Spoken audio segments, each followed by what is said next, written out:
আসসালামু আলাইকুম প্রিয় খামারি ভাই ও বোনেরা, আমি আপনাদের এলাকার পল্লী পশু চিকিৎসক ও কৃত্রিম প্রজনন কর্মী। অনেকে জিজ্ঞেস করেন, ভাই গরু মহিষ ছাগল কেন বাচ্চা দিচ্ছে না? সমাধান খুব সোজা, কৃত্রিম প্রজনন করালেই হবে এবং সঠিক পরামর্শ পেলেই গাবি ডাকে আসবে। এখানে পাবেন আমি নিজে সরকারি ট্রেনিং প্রাপ্ত মিজানুর রহমান। মোবাইল 017602602998। কামাল খান বাজার, তিতপোলা ইউনিয়ন পরিষদ। দুধ 1.5-2.5 লিটার পর্যন্ত বাড়বে ইনশাআল্লাহ। ষাট পালার ঝামেলা নাই, খরচ কম।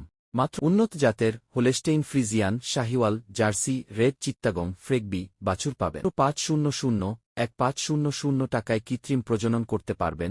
সরকারি ট্রেনিং প্রাপ্ত লালতির লাইভস্টক ডেভেলপমেন্ট। প্রতিটি গরু মহিষের হিট সঠিক সময় নির্ধারণ করে ধরে প্রজনন করাই। গর্ভধারণের রেট 70-80 ইনশাল্লাহ। আপনার গরু মহিষ যদি 2-3 বার প্রজনন মিস করে বা বাচ্চা না নেয়, আজই ফোন করুন, আমি বাড়িতে চলে আসব। একটা ফোনেই আপনার খামারের লাভ দ্বিগুণ। এই ভিডিও দেখছেন, লাইক শেয়ার করুন যাতে গ্রামের আরও ভাইয়েরা উপকার পায়। আল্লাহু খাইরান।